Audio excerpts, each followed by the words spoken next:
Welcome to Botlane.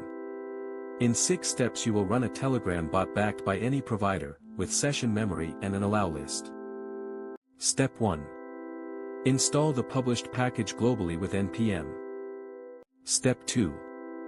Create a bot with botfather, then set its token in the environment. Step 3. Verify the bridge can see your bot with the check command. The bridge reports the real bot identity. Here it finds Terra AI official and confirms the connection. Step 4. Run the bridge. It connects to Telegram and waits for messages. Watch the live run. A real user messages the bot, and the bridge replies. Every turn is added to the history. Step 5. Set the allow list so only trusted users are answered. A user outside the allow list is blocked before the provider is called. Memory is skipped too. Step 6. Expose the bot as tools for an agent runtime over MCP.